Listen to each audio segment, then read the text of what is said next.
그래서 사람들이 이제 트랜스 지방산 문제는 이제 완전히 다 해결됐나 보다 이렇게 생각하기 쉬운데 0.2g 미만, 0.1999g까지 설사 들어있다 하더라도 이건 0g이라고 표시할 수 있는 거예요.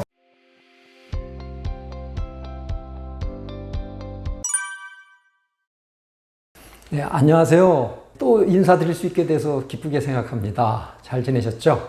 안병수입니다. 저는 생활 문제를 연구하는 일을 하고 있는데요. 학자는 아닙니다. 식품업계 출신입니다. 직접 가공식품 만드는 일을 했었는데요. 도중에 이제 어떤 일이 계기가 돼가지고 하던 일을 그만두고 지금은 가공식품을 중심으로 식생활 문제를 강의하고 그리고 이제 책 쓰고 하는 일을 지금 하고 있습니다.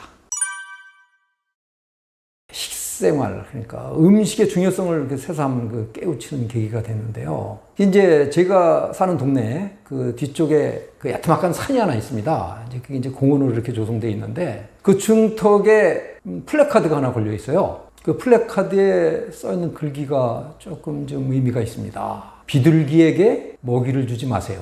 비둘기가 스스로 먹이를 찾아 생태계의 당당한 일원이 되게 도와주세요. 라고 이렇게 적혀 있어요.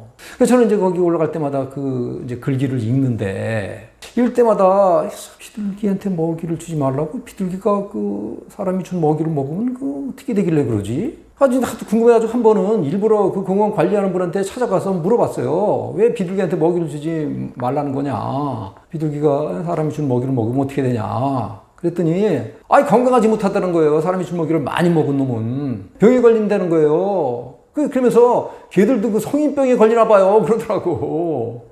그 걸작이지 않습니까? 대답이. 그래서 또 물어봤어요. 사람들이 주로 무엇을 주십니까? 그랬더니 뻔하죠. 먹다 남은 과자나 빵 조각 같은 걸 그대로 던져주시는데 그런 걸 먹는 거예요. 그러더라고요. 이 말 속에, 이 대답 속에 여러 의미가 내포되어 있지 않냐, 저는 그렇게 생각을 합니다. 오늘날 우리가 즐겨 먹는 대표적인 기호식품, 그런 식품들이 야생동물조차 성인병에 걸리게 하는구나. 이건 성인병이 아니고 성구병이라고 해야 되나요? 성구병? 그렇다면은 뭡니까? 이게 사람한테도 먹지 말도록 해야 되는 거 아니에요. 그죠? 그럼 거기에 플래카드에 사람도 그런 거 먹지 마세요. 이렇게 써놔야 되는 거 아닌가. 하여튼 이런저런 생각 좀 해봤습니다.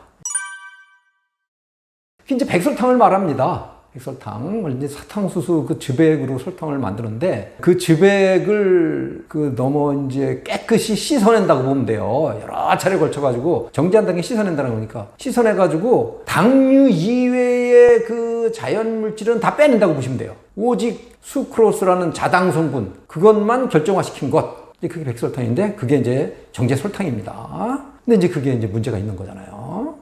중국의 옛 문헌에 보면 회도라는 말이 나와요. 회도. 그게 일본 문헌에도 이제 가끔 등장하는 한자인데 이게 그 설탕을 가리켜요.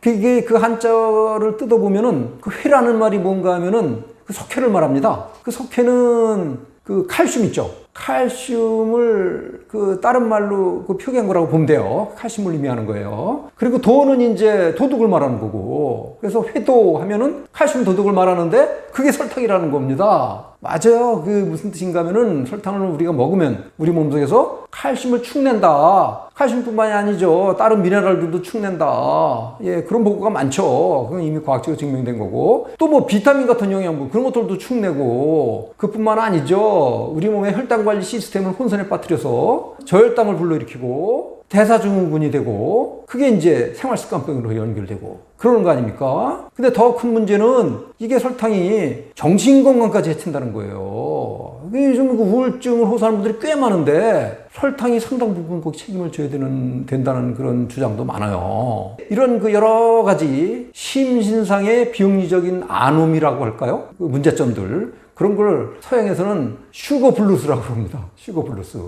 슈거블루스라는 말이 한때 서양에서는 책으로도 이제 발견돼가지고 인기리에 팔리고 그랬었는데 그 슈거블루스라는 그 말 속에 오늘날 식생활 문제도 담겨 있지 않느냐. 그래서 설탕은 이제 사용하실 일이 있으면 백설탕 말고, 정제한 백설탕 말고, 설탕 중에도 보면 정제하지 않은 비정제 설탕이 있습니다. 그거는 괜찮아요. 그거를 대신 사용하면 훨씬 건강에 도움이 될 거라고 저는 생각을 합니다.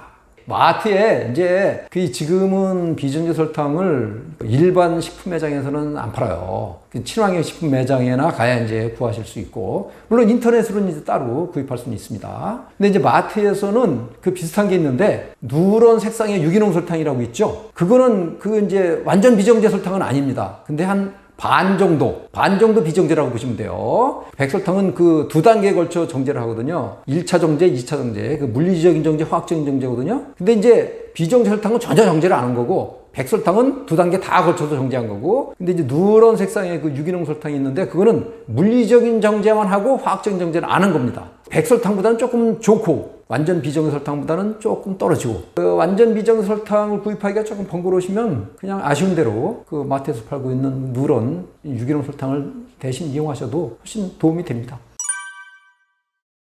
일단 비정제 설탕은 당분 함량이 좀 낮습니다. 당분 함량이. 그 백설탕은 99.7%가 당분이에요. 99.7%, 거의 100%라고 보면 되죠. 근데 이제 비정제 설탕은 90% 이하예요. 나머지 10% 이상이 수분하고, 나머지는 당류 이외의 다른 섬유질, 비타민, 미네랄 같은 그 식물성 영양분들이에요. 조금 이제 설탕이 좀 축축한 느낌이 들고, 수분이 좀 많으니까 그렇겠죠. 그리고 쉽게 이제 덩어리가 생기고, 그런데 맛을 보면은 풍미가 훨씬 진합니다. 백설탕은 그냥 달기만 하잖아요. 근데 비정제 설탕은 아주 그 진한 사탕수수 맛을 느낄 수가 있어요. 그래서 색깔이 이제 조금 거무쭉쭉하죠. 당연히 이제 정제를 안 했으니까 그렇겠죠.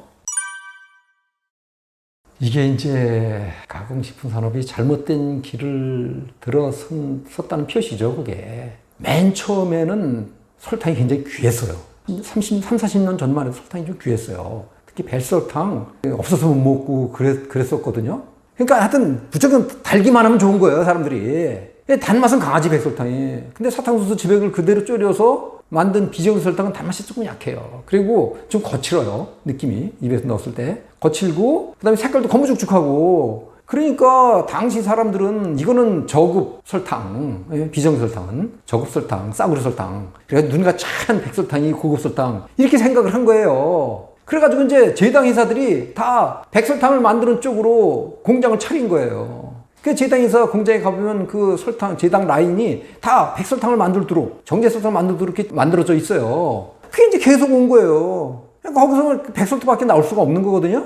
이제 거기서 비정제 설탕을 못 만들어요. 비정제 설탕을 만들려면 그 라인을 다 뜯어줘야 되거든요. 그러니까 제당 회사들이 굳이 그럴 필요가 없는 게, 백설탕 지금 만들어도 잘 팔리거든. 잘 팔리는데 뭐 굳이 뭐 어렵게 라인 뜯어고쳐서 비정제 설탕을 만들겠습니까? 그래서 이제 주로 이제 백설탕이 이용되게 된 거고, 가공식품 만들 때도 백설탕을 쓰는 게 유리한 게, 일단 색깔이 하얗기 때문에 뭐든지 아주 깨끗하게 만들 수 있고, 깨끗하게 보이게 만들 수 있고, 또 이제 원하는 색깔도 만들어낼 수 있어요. 왜냐면 백설탕을 넣고 다른 색소 같은 거 넣으면 무슨 색깔도 나거든요. 근데 비정제 설탕을 쓰면은 이게 거무쭉쭉하게 나와요, 무조건. 그래서 원하는 색깔 내기가 좀 어려운 점도 좀 있어요. 그런 그 차이도 좀 있습니다. 그러니까 고순도, 고농도가 좋다고 사람들은 생각을 한 거지. 당분 자체가 무척 귀했던 시절이니까.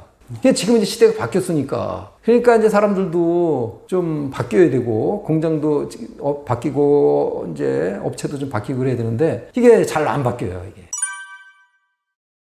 그 과일이 이제 되게 당분이 들어있죠. 과일에는 되게 단맛이 있잖아요. 이게 당분이 들어있다는 뜻인데, 그러니까 칼로리도 있죠. 그래서 사람들이 과일을 먹으면 혹시 살찌는 거 아닌가, 그렇게 이제 염려들을 많이 하시는데, 그런 염려는 붙들어 매셔도 되겠습니다.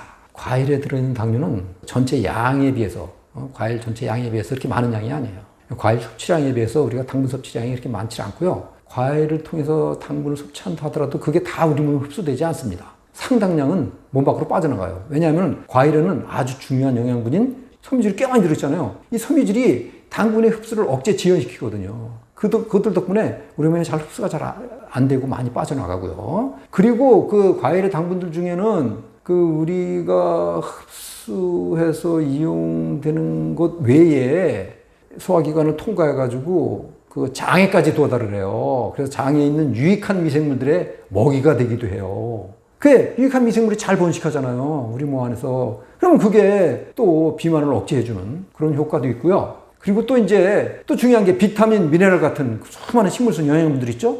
이것도 우리가 과일을 통해서 섭취하게 되잖아요. 그러면 신진대사가 왕성하게 일어납니다. 그래서 지방 분해를 촉진해줘요. 그리고 또 이제 신맛 나는 과일 같은 게 특히 좋은데, 이런 것들은 유기산, 유기산 있죠. 천연 유기산. 그리고 또 이제 천연 항산화 물질 같은 거.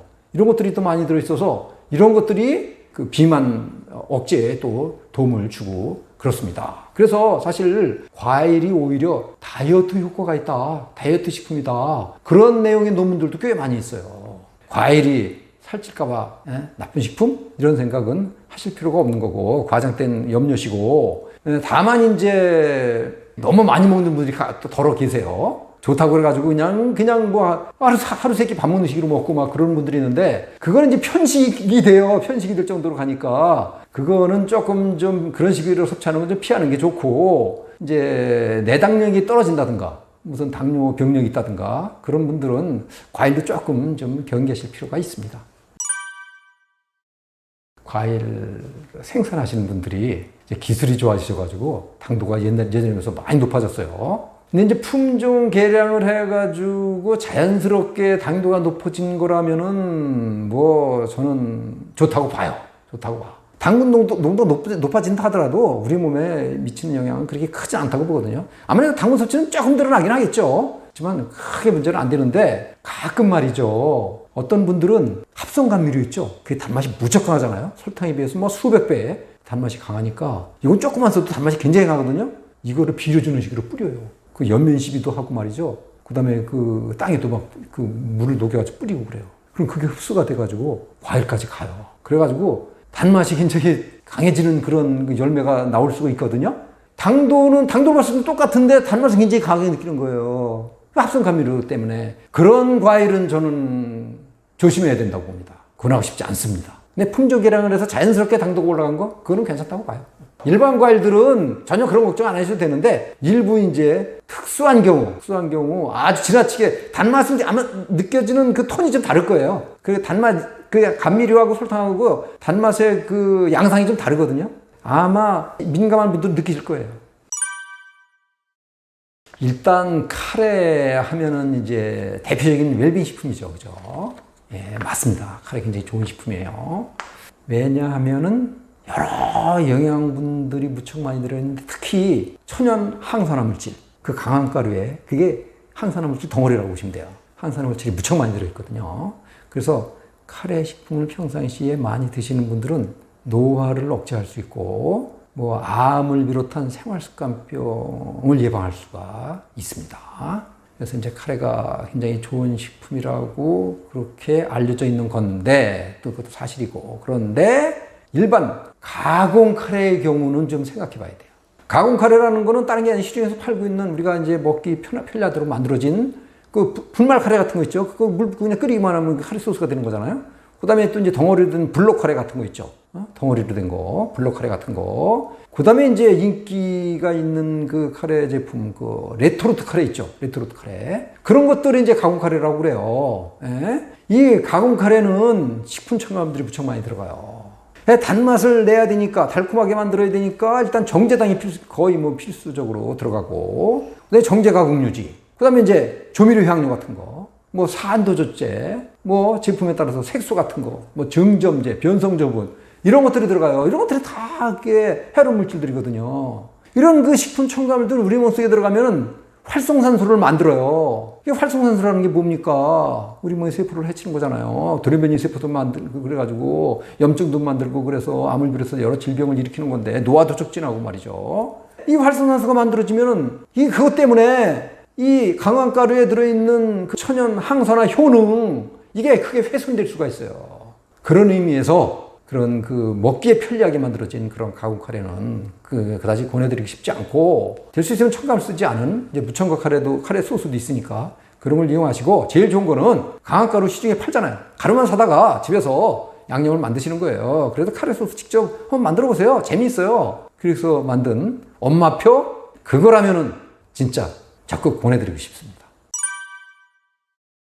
이제 강황 가루, 노란 가루 있지 않습니까? 노란 가루. 거기 사다가 물 붓고 이렇게 해가지고 풀같이 이제 이렇게 해서 이제 거기에 마늘가루, 양념가루, 멸치가루, 양념들이 꽤 많잖아요. 요즘 양념용으로 뭐 다시마 분말 같은 거, 뭐 이런 거 넣고 이제 거기에 이제 감자 썰어 넣고 무슨 고기 같은 것도 넣고, 그리고 이제 강황가루를 그 개일 때 물 대신에 우유를 쓰면 더 좋아요. 예, 구수한 맛도 생기고 또 영양적으로도 더 풍부해지고. 원칙이 없죠. 수프 만드는 식으로 그렇게 자기가 좋아하는 재료 넣고 끓이면 되는 거예요. 그러면 이제 간을 잘 맞춰야죠. 예, 간을 잘 맞추고 그렇게 해서 만든 그 소스, 그렇게 저는 카레 자주 집에서 만들어 먹습니다. 이제 가공 카레보다는 감칠맛이 아무래도 떨어져요. 그럴 수밖에 없는 게 조미료를 안 넣으니까. 만약에 조미료 넣는다면 MSG 같은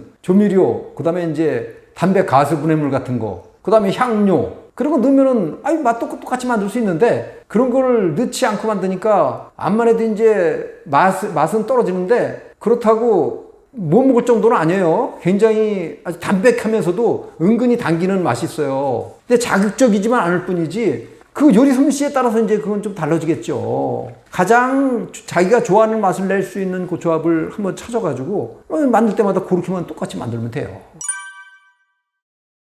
이제 사실 비타민C는 아주 귀중한 영양분이잖아요. 그런데 채소나 과일에 들어있는 천연 비타민C일 때만 그렇습니다. 비타민C 음료 같은 가공식품들, 뭐 이제 주로 음료인데, 음료뿐만이 아니에요. 사실 뭐 캔디, 젤리, 뭐 일본 과자들, 뭐 가공식품들에 보면 이제 비타민 강화시킨 그런 제품들이 꽤 많은데, 그런데 사용한 그 비타민 제품들, 비타민C가 제일 많지만은, 그런데 사용된 비타민C는 그 채소, 과일하고 관계없어요. 공장에서 만든 인공 비타민C예요. 이런 비타민C는 건강에 도움이 되지 않는다는 게 정설입니다. 오히려 더 해롭다는 그런 연구 논문도 꽤 많아요. 이런 그 비타민C는 이제 가공식품을 통해서 사람들이 먹는 건데, 그 음료에 사용하게 되면은 그 꿀꺽 삼켜 마셔버리는 거니까 무의식 중에 과잉 섭취를 할 수가 있어요. 비타민을 특히 이제 그것도 인공 비타민을 무척 많이 먹을 수가 있어요. 음료를 통해서. 그런 경우에는 이제 부작용이 나타나는데, 대표적인 게 위장 건강을 해칠 수 있어요. 뭐 역류성 식도염 같은 게 생기거든요. 그리고 또 이제 신장 결석 같은 문제. 그리고 또 이게 비타민C가 철분 같은 미네랄 흡수를 촉진을 해요. 그래서 어떤 특정 미네랄의 과잉 섭취로 인해서 부작용도 생길 수가 있고, 그런 여러 유해성들이 보고가 되고 있어요. 서양에서는 그런 비타민, 특히 이제 인공 비타민들이 해롭다는 보고가 꽤 오래전에 이미 나와가지고, 처음에 저쪽에 핀란드에서 보고가 돼가지고 핀란드 쇼크라고 그러고, 또 그 뒤에 또 저기 덴마크에서도 보고가 됐는데, 그거는 코펜하겐 쇼크라고 그래요. 그런 논문들이 다 있거든요. 인공 비타민을 첨가해가지고 강화한 비타민 가공식품, 그런 걸 통해서 우리가 영양분 섭취를 한다? 그건 이제 넌센스라고 봐야 되고, 영양분 섭취는 하루 3끼 먹는 식사를 통해서 영양분 섭취하는 게 그게 가장 안전하고 효율적인 방법입니다. 조미료도 그렇고 식품 첨가물이라는 게 그게 이제 화학물질이고, 화학물질인 만큼 이제 해롭고 그 위해성이 있는 건 사실이에요. 업체에서도 그렇고 보건당국에서도 그렇고 해롭다는 걸 인정하는데, 사용량이 적기 때문에 유해성이 나타나지 않을 정도의 그 기준, 그걸 정해서 사용하기 때문에 괜찮다 이거거든요. 근데 그게 옛날 얘기예요. 옛날에 생리학이 발달하기 전, 신경과학에 대한 개념이 없던 그 시절에 만들어진 기준이에요, 이게. 지금은 그런 지금 사용하는 식품 첨가물 농도 충분히 우리 건강을 위협할 수 있고 해칠 수 있다. 그런 연구 자료들이 훨씬 더 많고요. 훨씬 더 신뢰감이 가요. 신경독성 물질 같은 거, 특히 이제 환경 호르몬, 또 알레르기를 일으키는 물질 같은 거는, 그런 거는 우리가 상상을 초월할 정도로 적은 양에서도 유해성이 나타나거든요. PPT 농도라고 있어요. PPT 농도가 1조분의 1이거든요. 이거 지금 식품 첨가물 사용하는 농도는 ppm 농도입니다. ppm이라면 100만 분의 1인데 ppt는 1조분의 1. 그러니까 ppm의 100만 분의 1이 ppt예요. 지금 사용하고 있는 첨가물 농도에 100만 분의 1로 써도 알레르기를 일으킬 수 있고, 또 환경 호르몬 짓을 할 수 있다는 거예요. 내분비를 결함할 수 있다는 거예요. 그런 점에서 지금 양을 조금 쓰니까 소량이니까 무해하다, 이런 논리는 더 이상 통하지 않는다. 그래서 지금 첨가물 사용하는 기준, 다시 재검토해야 된다. 그렇게 보고요. 그 MSG 같은 거는 그런 사람에 따라서 좀 다르게 나타나는데 그게 이제 그것도 그 알레르기를 일으킬 수가 있거든요. 그런 알레르기는 지금 우리가 먹는 MSG 양 가지고 알레르기 충분히 일으켜요. 하여튼 조금이라도 감칠맛을 느낄 정도다. 그러면 그 양이 이미 알레르기를 일으킬 수 있는 정도로 넘어섰다고 보시면 돼요. 영화 보시면서 이제 팝콘 즐겨 드시죠. 주로 이제 영화관 팝콘이 문제고, 그렇다고 다른 팝콘들은 또 다르냐 하면은 아마 다 비슷해요. 시판되는 팝콘들이 되게 비슷하거든요. 팝콘은 원래 튀길 때 이제 기름이 들어가잖아요. 기름이 들어가는데 보통 그 액체 상태의 식용유를 쓰면은 먹을 때 그 기름이 손에 막 묻고 막 그래요. 그리고 맛도 밋밋해지고, 그 액상유지가 아닌 그 고체 기름을 써요. 근데 이제 굿기름인데 대표적인 게 마가린입니다. 마가린이 어떤 기름입니까? 트랜스 지방산 같은 해로운 물질이 잔뜩 들어있는 그 나쁜 기름인 걸로 밝혀졌잖아요. 이게 바로 생활습관병을 비롯해 여러 질병의 원인이 되고 면역력까지 약화시키고 하는 그런 나쁜 기름으로 튀기기 때문에 전문가들이 영양 팝콘 문제를 지적을 하는 거고, 다른 시판적인 팝콘들도 한번 라벨을 한번 보세요. 대개 마가린, 쇼트닝, 뭐 이런 무슨 경화유, 정제공유지 이런 거로 튀긴 거는 거의 비슷하다고 보시면 돼요. 근데 이런 마가린뿐만이 아니고 그런 영화관 팝콘 특히 이제 굉장히 맛있잖아요. 그죠? 그 집에서 한번 팝콘을 튀겨보시면 알 텐데, 집에서 기름에 튀겨놓은 팝콘 그거 맛이 영 아니라고요. 그거 그 맛이 너무 밋밋해가지고 손이 잘 안 가요. 근데 영화 팝콘은 어떻습니까? 한번 손대면 자꾸 손이 막 간다고. 아주 구수하고 아주 감칠맛도 나고. 그 이유가 뭐냐? 조미료 향료의 힘이에요. 조미료 향료 무척 많이 사용되고, 또 정제당 같은 것도 뭐 필수로 들어가고, 거기에 뭐 제품에 따라서 산도 조절제니 색소 같은 거, 이런 해로 첨가물들이 들어가거든요. 그러니까 그 영화 팝콘 그게 이제 지적받는 게 그런 그 나쁜 기름을 쓰고 또 식품 첨가물 문제 이런 것 때문인데, 이제 지금은 그 영화관에서 먹는 심심풀이 과자 같은 거, 그런 것조차도 우리가 좀 건강을 좀 생각해야 할 때가 아닌가, 저는 그렇게 봅니다. 이제 일단 마가린이 나쁘고요. 맞아요. 마가린이 나쁘고, 이제 기름이죠. 거기 사용하는 기름이 주로 나쁘고, 그리고 이제 기름 말고 이제 조미료 향료 같은 거, 그리고 산도조절제, 뭐 색소, 뭐 이런 것들 사용되는 첨가물들이 꽤 많아요. 그런 것들이 문제인 거죠. 그런 거 안 쓰고 만들면 되는데, 그런 거 안 쓰고 만들면 아마 그거 먹을 맛 잘 안 날 거예요. 그게 이제 식품 회사들이 해야 될 일이에요. 꼭 마가린을 꼭 튀겨야 되냐? 아닙니다. 마가린 말고 식용유 튀겨도 돼요.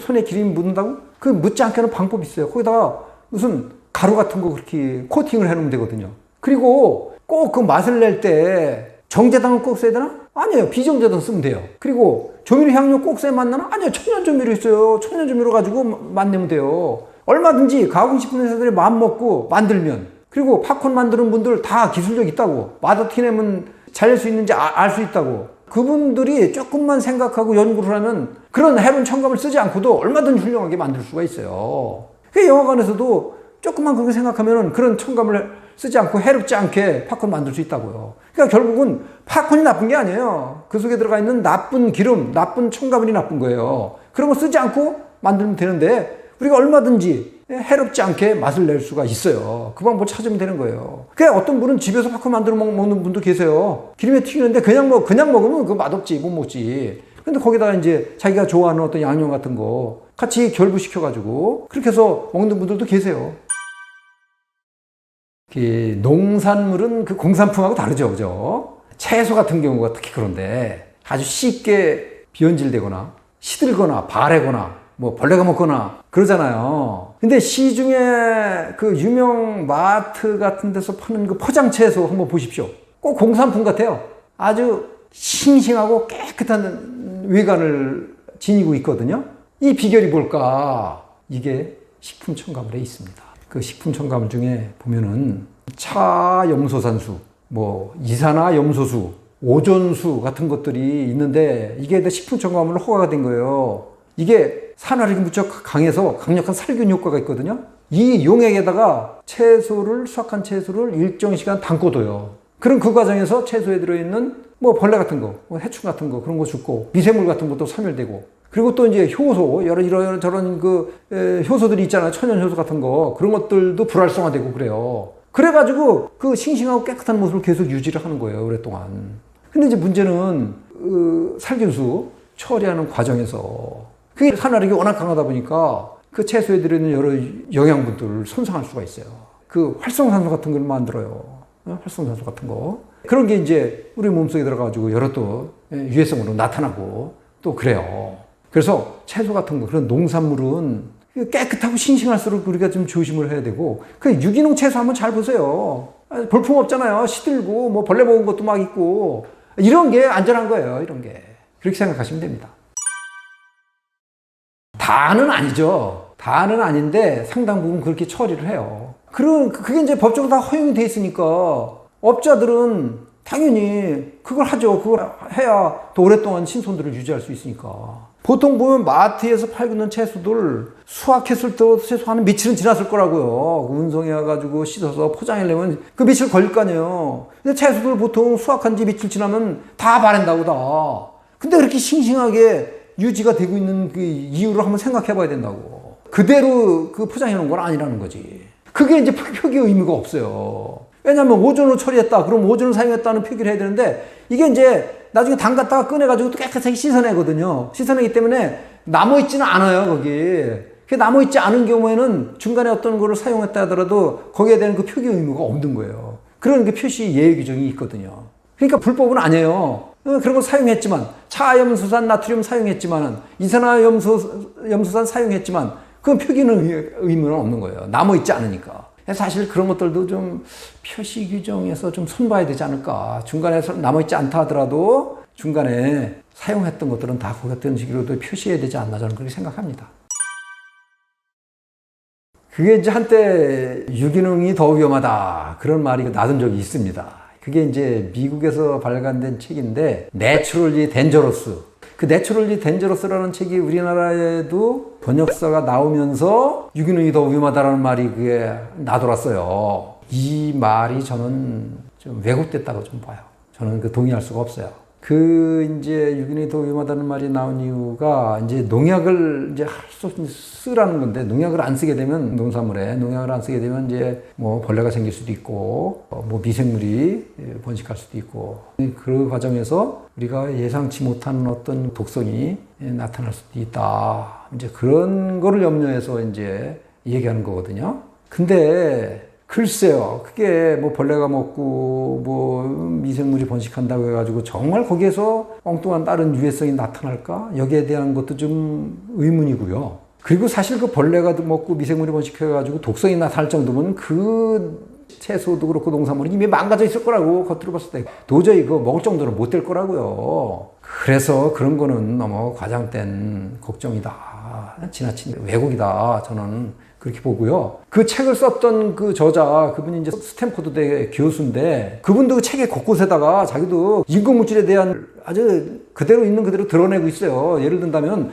단백질도 천연의 단백질이 있고 인공 단백질이 있거든요. 인공 단백질은 우리 몸에서 이용하기에 여러 불리하다, 이용이 잘 안 된다, 그런 내용 다 써놨고, 그리고 또 이제 합성 첨가물 같은 거, 예를 들면 감미료 중에 그 사카린 있지 않습니까? 사카린 같은 것들 굉장히 단맛이 강하잖아요. 그럼 단맛이 강한 꿀벌이 사카린이 굉장히 잘 먹어야 되는데, 사카린은 그 꿀벌은 사카린 일조를 안 먹거든요. 그래서 자신도 꿀벌이 안 먹기 때문에 자신은 사카린 안 먹는다, 이렇게 써놨다고. 그런 거 보면 그 사람도 그 인공물질, 화학물질에 대한 거부감을 가지고 있는 거라고. 그 천연물질이 좋다는 거를 인정하는 거라고. 그런 사람이 쓴 책을 가지고 이상하게 그거 제목을 그냥 유기농이 더 위험하다, 띠지에다가 그렇게 써놨다고, 그게. 그래서 사람들이 그거 보고 언론들도 막 그대로 보도하고 막 그래가지고 그런 말이 나들었는데, 그건 잘못된 거라고 저는 그렇게 봐요. 그러니까 굳이 표현하자면은 유기농이 더 위험하다라고 하면 안 되고, 유기농이라고 해서 100% 안전한 것은 아니다라고 이제 이렇게 표시해야 하는 정도라면 저는 이제 수용할 수 있습니다.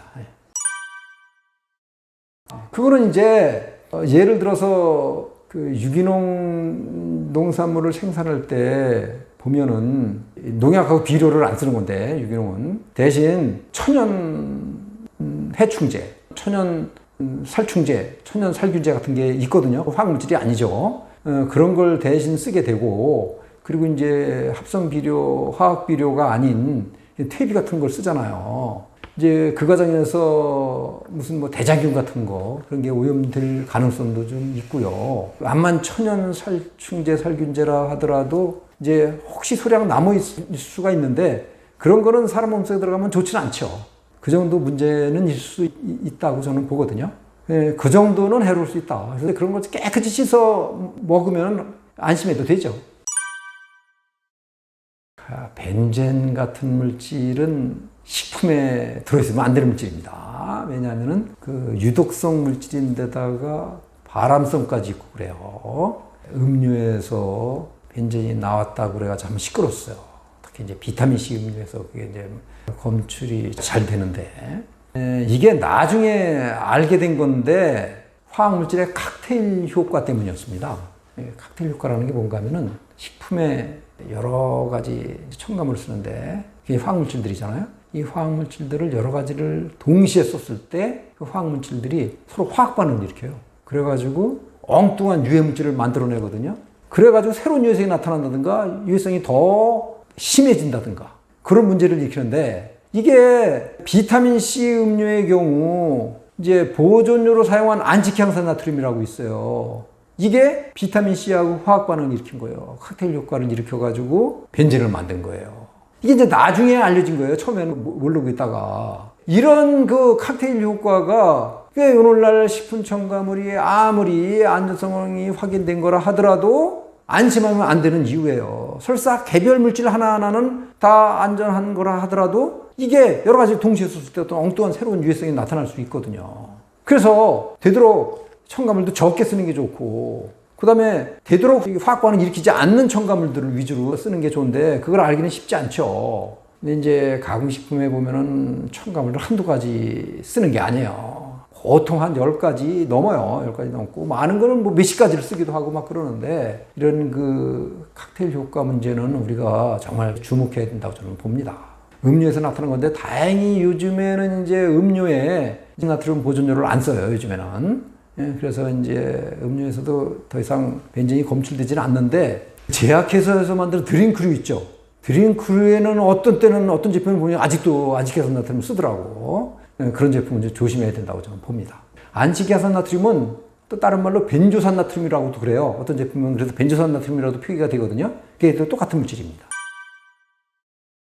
이제 식용색소 역사는 아마 꽤 오래됐을 겁니다. 맨 처음에는 색소라는 개념이 없었겠죠. 자연 소재를 이용해가지고 이제 어떤 색깔을 내고 그랬었는데 이런 식으로 색깔을 내려면 어려운 점이 꽤 많아요. 원하는 색깔을 내기도 어렵고 색깔이 예쁘기지 않고 일단 번거롭고 비용이 많이 들어가죠. 비용이 많이 들어가고 그런데 꽤 오래 전이죠. 19세기 한 중반께 영국의 한 화학자가 석탄에 들어있는 그 콜타르 성분 그걸 주원료로 해서 합성 반응시켜가지고 색소를 만들었어요.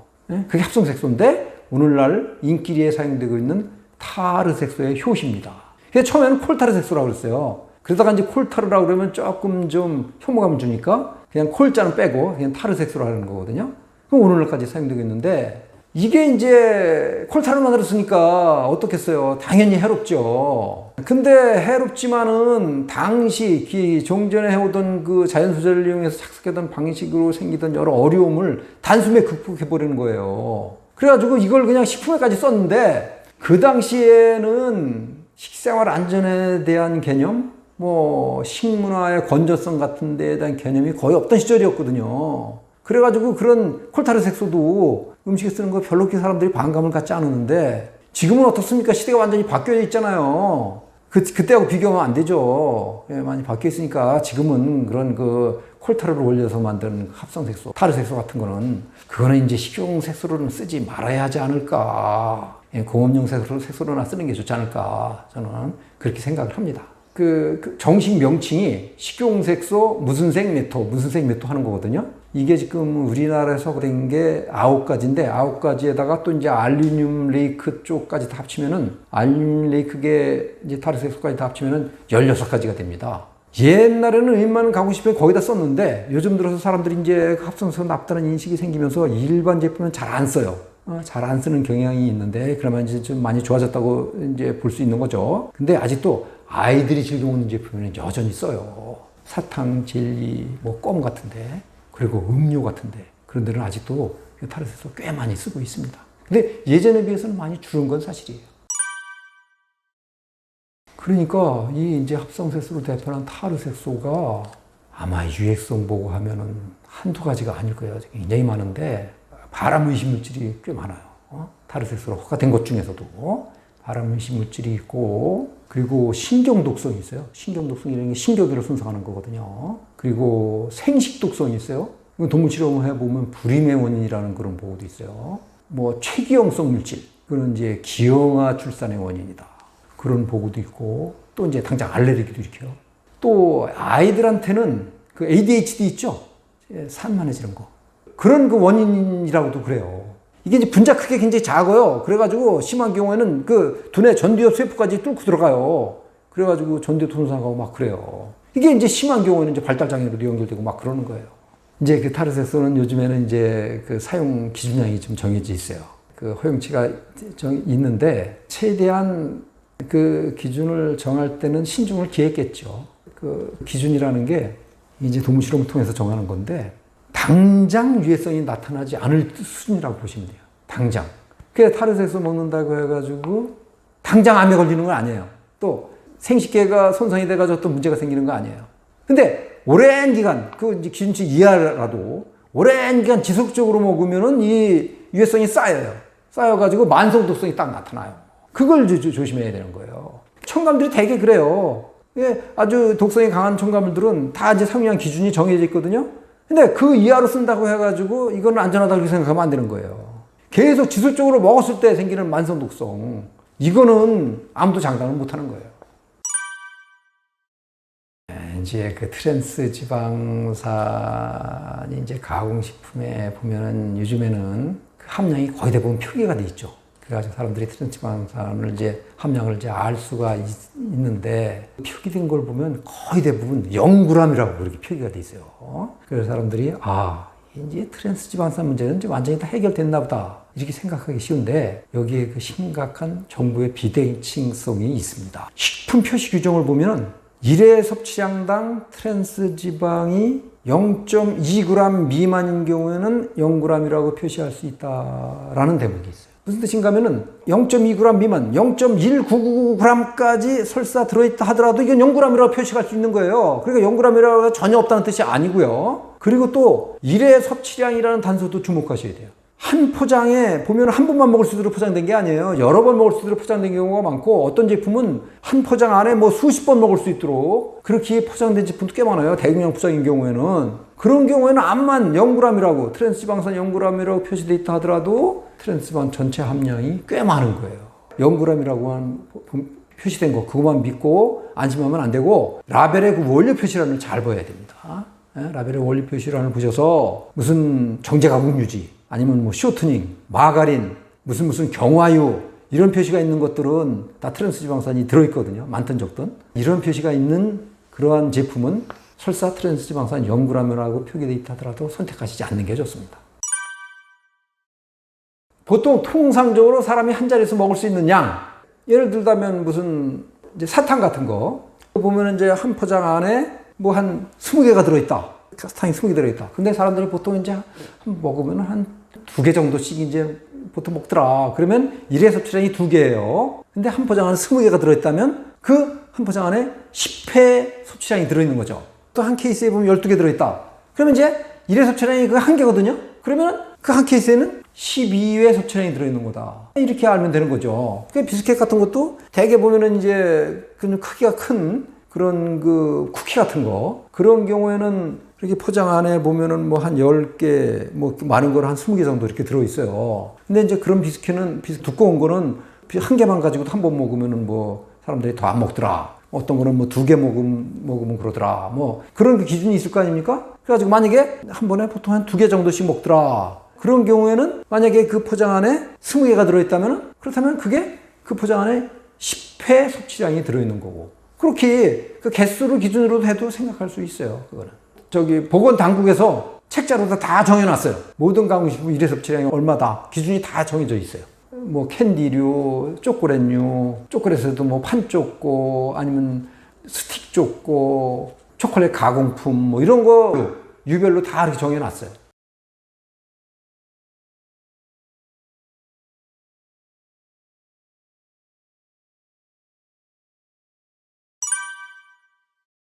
예, 맞습니다. 그 시중에서 파는 그 돈가스는 그 먹을 때 이제 굉장히 아주 바삭바삭하죠.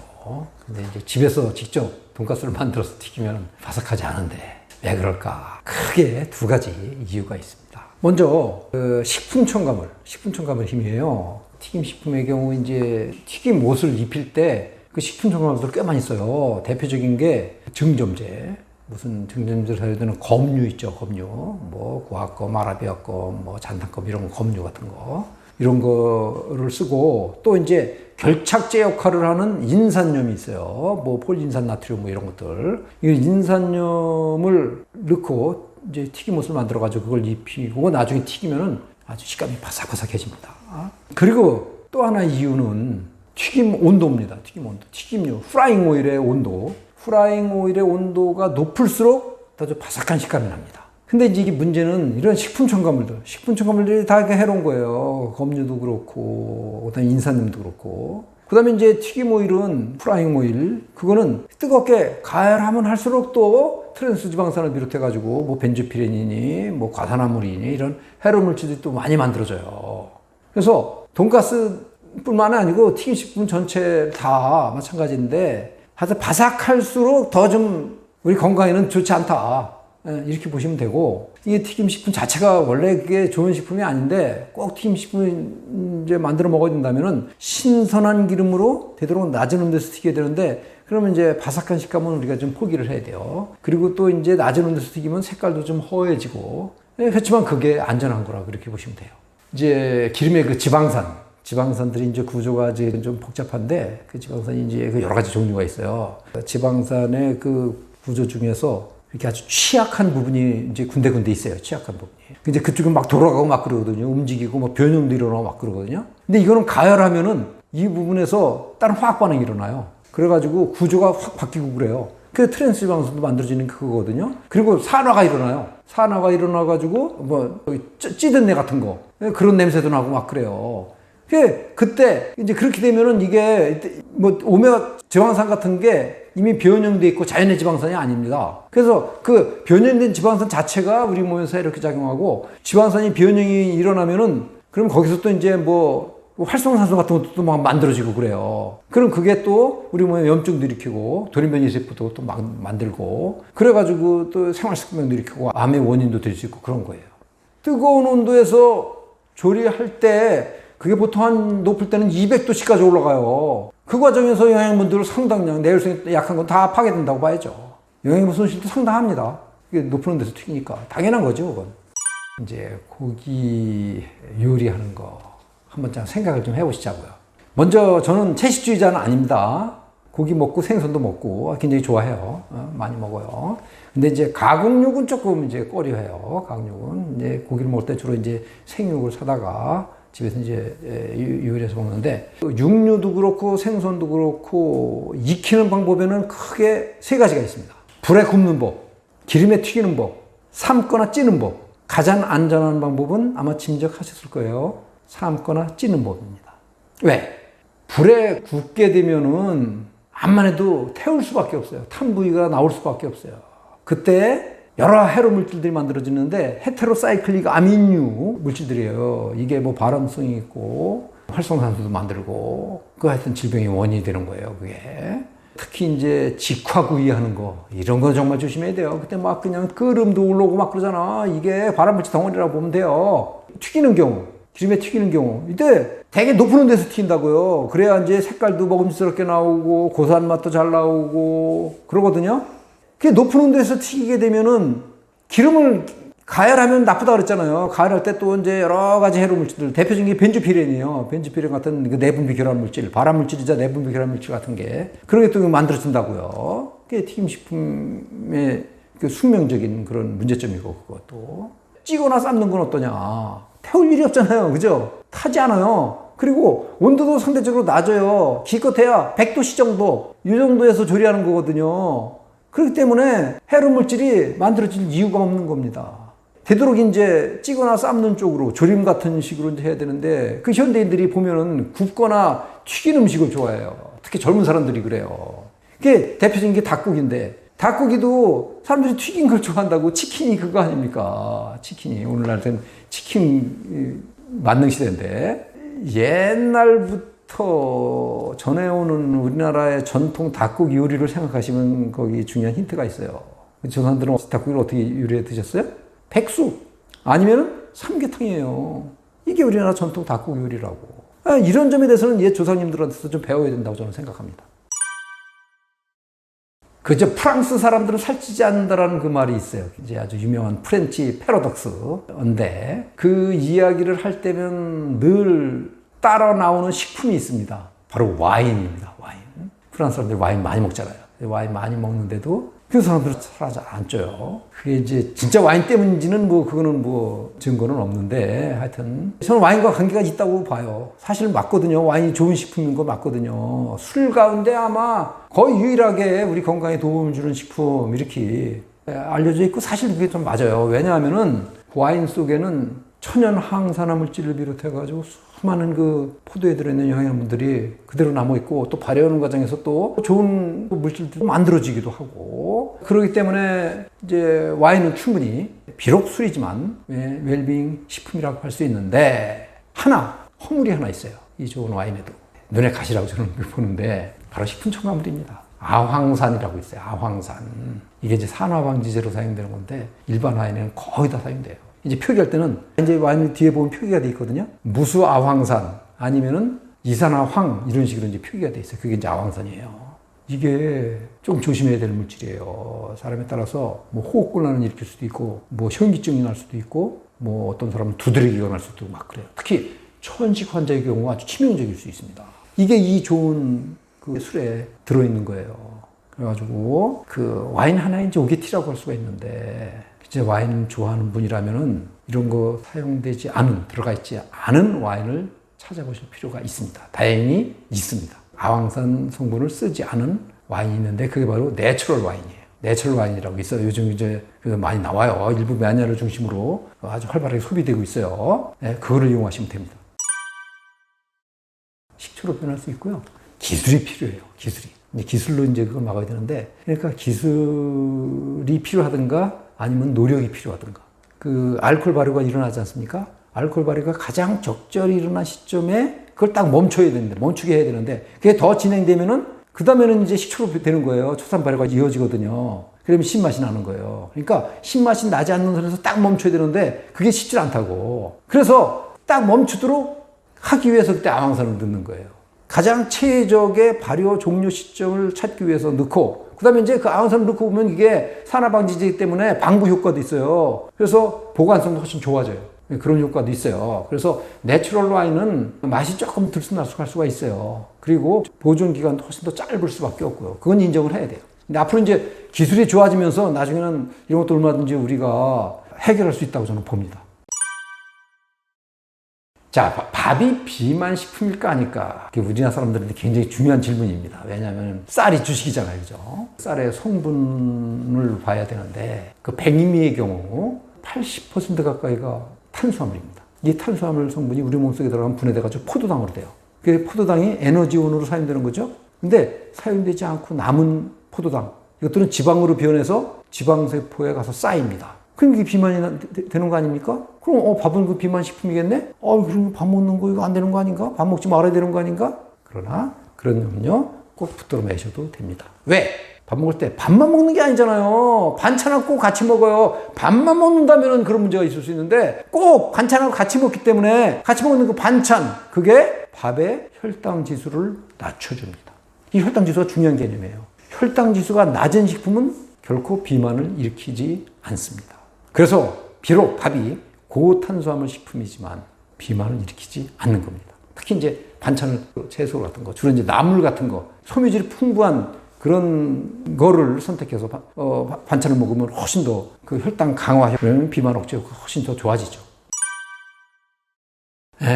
들기름이 아마 식용유 중에서 가장 그 고급 기름에 속할 겁니다. 왜냐하면은 오메가3 지방산이 가장 많이 들어있기 때문에. 오메가3 지방산 아주 귀한 필수 지방산 아닙니까? 현대인들 부족해가지고 이제 탈인데. 근데 이 오메가3 지방산이 하나 취약한 점이 있는 게 안정성이 떨어져요. 안정성. 그러니까 쉽게 변질될 수가 있어요. 이게 사실 그 좋은 기름일수록 좀 우리가 보관을 잘 해야 되거든요. 오메가3 지방산이 들어있는 들기름, 이게 보관을 잘 해야 돼요. 이게 절대로 가열하면 안 돼요. 특히 높은 온도로 가열하면 안 돼요. 가열하면은 오메가3 지방산이 파괴가 돼요. 그럼 트랜스 지방산이 만들어지는 거예요. 그리고 벤조피렌 같은 해로운 과산화물 같은 거, 이런 것들이 만들어지는 거예요. 그래서 들기름 짤 때도 보면 차기가 되게 보면 뜨겁게 가열해가지고 짠다. 그래야 잘 짜지거든. 잘 짜지고, 그렇게 짠 들기름은 더 고소한 맛이 강하고 색깔도 진해서 고급스러워 보이는데, 그게 아니라고 사실은. 차기도 낮은 온도에서 냉각시켜가면서 짜야 돼요, 원래는. 그게 냉압착 식착이라고 그러거든요, 그거를. 그렇게 해서 만든 들기름이 바로 생들기름입니다. 그게 생들기름이 좋은 거예요. 근데 생들기름은 색깔이 연해요. 고소한 맛도 약해요. 사실 이런 들기름이 좋은 거예요. 뜨겁게 가열한다든가, 뭐, 심지어는 들깨를 막 볶아가지고, 막 태울 정도로 볶아가지고 짜기도 하고 막 그러는데, 그거 대단히 잘못된 거예요. 그렇게 해서 짜면은 색깔이 굉장히 진해요. 고소한 맛도 강해요. 그게 고급 기름이라고요? 천만의 말씀이에요. 그게 오히려 더 위험한 들기름이에요. 그러니까, 오히려 색깔이 연한 거, 고소한 맛이 약한 거, 그거를 선택하시는 게 좋겠습니다. 오메가3 지방산, 그게 얼마나 귀한 건데, 그거를 우리가 충분히 섭취할 수 있으니까. 다른 식용유 중에서 그렇게 오메가3 지방산이 풍부한 식품이 없어요. 이제 어유에 이제 오메가3 지방산이 좀 많이 들어있는데, 이거는 뭐 식용유는 아니잖아요. 그죠? 견과류, 뭐, 예를 든다면 호두씨유 같은 거, 호두씨유 같은 데도 이제 오메가3 지방산이 있는데, 들기름보다는 훨씬 적어요. 많이 뒤떨어져요. 튀김식품 만들 때는 들기름 쓰지 않죠. 그죠? 그렇게는 안 쓰니까 이제 식용유로 그런 식으로 대체하지는 않고, 프라이팬 요리할 때 보통 이제 어떤 기름을 쓰시나, 되게 이제 일반 그 대두유를 좀 많이 쓰실 텐데, 저는 이제 대두 중에서 이제 하여튼 압착 대두유를 쓰시기를 좀 권해드립니다. 근데 어떤 분은 들기름을 쓰잖아요. 그 좋은 방법이 아니에요. 차라리 참기름 쓰시는 건 좀 나아요. 참기름은 오메가3 지방산이 그렇게 많지 않거든요. 들기름은 되도록 프라이팬 요리할 때도 쓰시지 않는 게 좋고, 이제 무슨 일반 그 식용유를 써서 프라이팬 요리 한 다음에 나중에 들기름을 나중에 부으세요. 그런 식으로 들기름을 이용하는 거예요. 되도록 가열하지 않는 게 좋아요. 끓일 때는, 국 끓일 때라든가 그때는 안만 넣어도 돼요. 그때는 온도가 100도씨 안팎이기 때문에 그때는 절대로, 그 온도에서는 절대로 오메가3 지방산 파괴가 되지 않고요. 보통 150도 넘어가면 그때부터 파괴가 돼요. 그게 이제 프라이팬 요리할 때도 한 170도, 180도 그 순간적으로 막 올라가거든요. 그 과정에서 좀 파괴가 된다고 봐야 돼요. 지금 이제 우리나라에서 지금 이제 표시 규정을 식품안전 표시제로다가 이제 시행 중에 있는데, 이제 꽤 오래됐죠. 시작한 지가. 이게 식품안전 표시제의 근본 취지가 모든 사용된 원료와 첨가물은 표기하는 것을 원칙으로 한다. 이렇게 돼 있어요. 그런데 사실은 아직도 완전히 다 100% 공개되어 있지는 않아요. 아직도 라벨에 공개되지 않은 숨어있는 그런 그 원료들, 특히 첨가물들 중에 그런 게 많아요. 그런 게 꽤 많거든요. 몇 가지 예외 규정이 있기 때문이에요. 이제 예를 든다면은 여러 첨가물을 혼합해서 또 반제품 형태로다가 이제 사용하는 경우가 있거든요. 그 사용량이 5% 미만인 경우에는 그 안에 뭐가 들어있는지 일일이 공개하지 않아도 돼요. 예를 들어서 무슨 가공치즈 이렇게만 써놓는다고요. 가공치즈를 썼다. 가공치즈 안에 또 다른 첨가물들이 들어있을 거 아니에요. 그 안에 뭐가 들어있는지 공개할 필요가 없어요. 많이만 안 쓰면, 조금만 쓰면은. 또 무슨 뭐, 예를 들어서 감칠맛 베이스라고 근데 어떤 이름을 지어놓고 그 안에 뭐 조미료도 잔뜩 섞어 놓는다고. 그렇게 해가지고 그걸 이제 감칠맛 베이스라고 써놓잖아요. 그럼 그 안에 뭐가 들어가는지 공개할 필요가 없는 거예요. 용도명만 표기해도 되는 몇 가지 식품 첨가물이 있어요. 그것도 꽤 많이 있는데, 예를 들어서 유화제 이렇게만 써놓으면 돼요. 유화제 이름을 굳이 표기를 안 해도 돼요. 산도 조절제라고만 써놔도 또 돼요.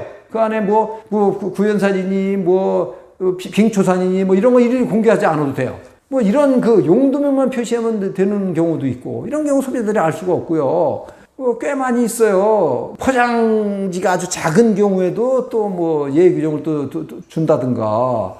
아직은 식품안전제 표시제의 근본 취지를 우리 소비자들이 완전히 누리고 있지 못하다. 아직도 확인할 수 없는 그런 첨가물들이 많다. 이렇게 보시면 되는데, 예전보다는 많이 좋아졌어요. 예전은 정말 확인 못하는 게 많았는데 지금은 예전보다는 많이 투명해졌지만 그래도 아직도 이제 전문가들조차 다 파악하지 못하는 그런 원료들이, 첨가물들이 아직은 있습니다.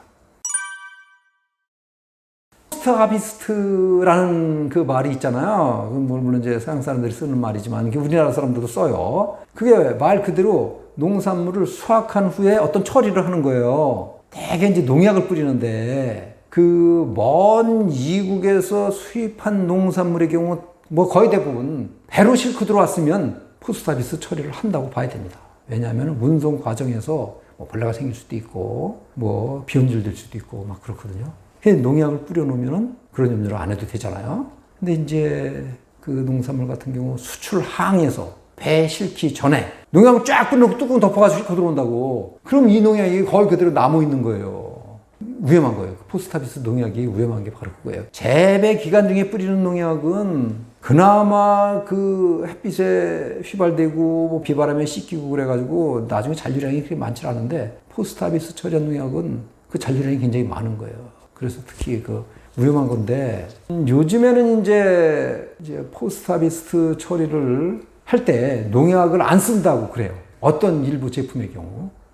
곡류 같은 경우 특히 이제 그런데 밀 같은 것도 보면은 농약 안 쓴다고 이제 그러거든요. 대신 다른 식으로 처리를 해요. 그게 바로 방사선 처리예요. 이것도 안전한 방법이 아니죠. 그런 식으로 포스트 하비스트 처리하는 것도 좋은 방법이 아니에요. 그래서 저는 되도록 로컬 푸드 권장을 하는 게 바로 그거예요. 국산 농산물 아닙니까? 거기는 포스트 하비스트 할 수가 없어요. 우리나라 농산물은 국내에서는 포스트 하비스트 처리를 할 수 없도록 돼 있어요, 법적으로. 근데 수입 농산물은 그걸 허용하고 있다고. 이게 되게 모순점이기도 한데, 그래서 되도록 국산 농산물을 이용하는 게 좋다고 봅니다. 아, 예, 균형식. 균형식이 뭡니까? 이게 이제 고루 먹는 거죠. 그죠? 고루 먹는 게 균형식인데, 그래서 균형식이 좋다고 해가지고 그러면 실컷 좋건 뭐 정체불명의 식품들을 그냥 아무거나 그냥 막 먹는 게 그게 균형식일까? 글쎄요. 저는 그 동의할 수 없습니다.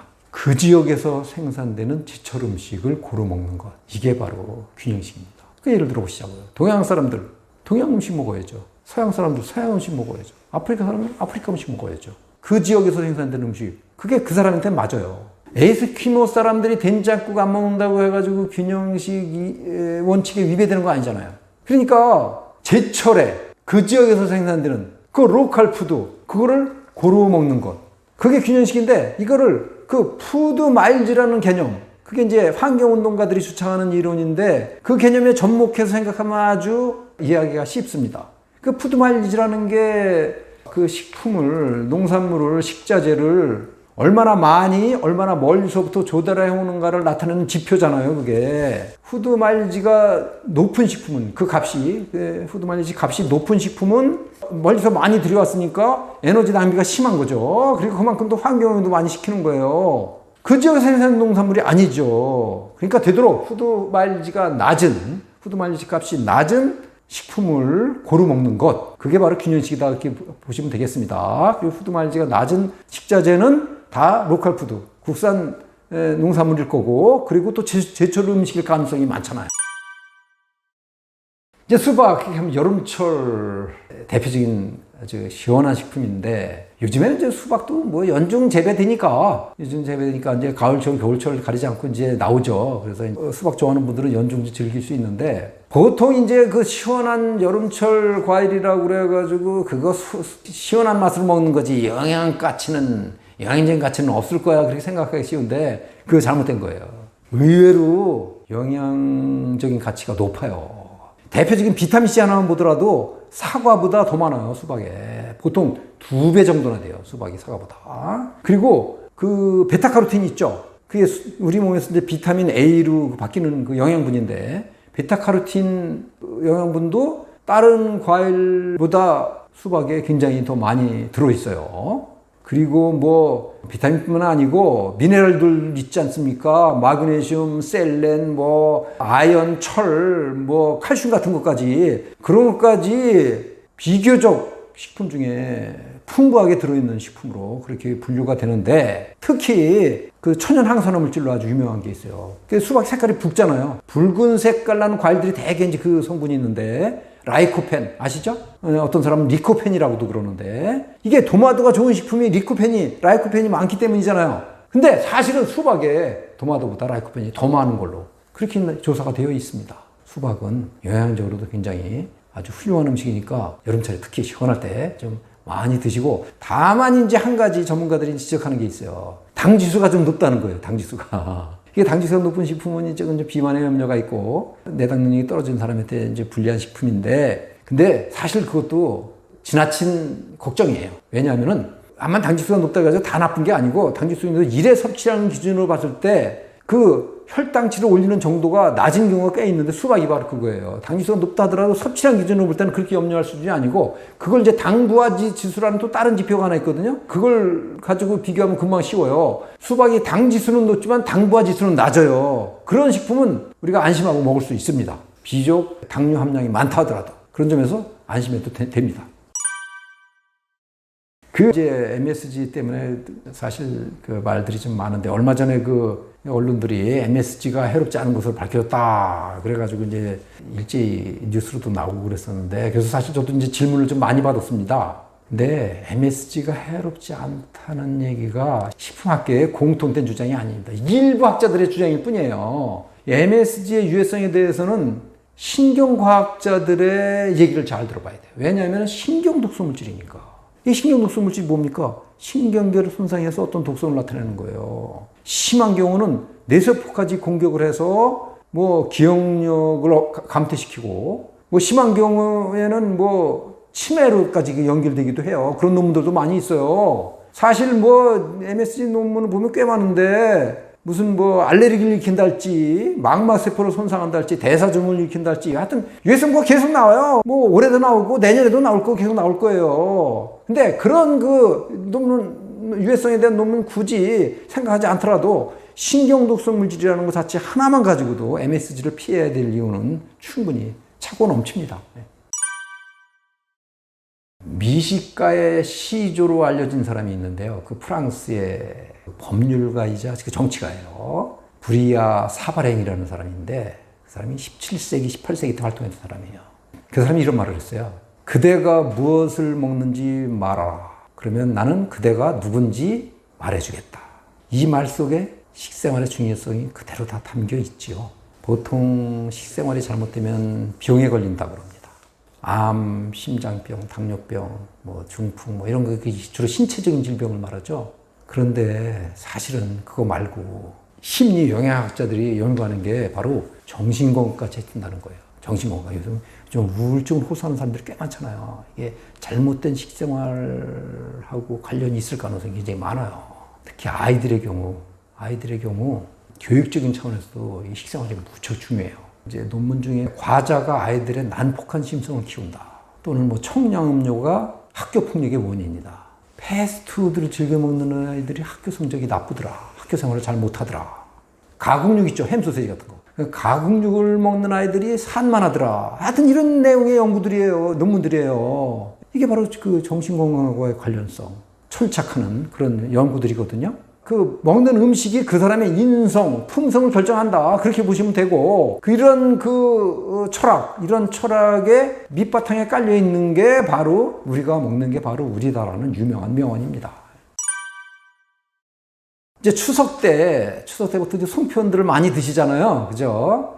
옛날에는 그 송편을, 뭐 옛날도 아니죠, 얼마 전까지만 해도 이제 송편을 집에서 주로 이제 빚어서 먹었는데, 요즘에는 많이들 사서 드시죠? 어떤 송편을 사서 드십니까? 저는 그 호남 지역의 특산물인 모시 송편을 이제 매번 택배로 주문해서 사 먹습니다. 이 모시 송편이 말이죠, 참 그 마음에 드는 게 쫄깃해요. 촉촉한 느낌이 들면 촉촉하면서 쫄깃한 느낌이 꽤 오래 그 유지가 돼요. 씹히는 그 질감이 아주 좋고요. 그거보다 더 중요한 게 영양적이에요. 영양적인 측면인데, 모신잎에 칼슘이 무척 많이 들어있어요.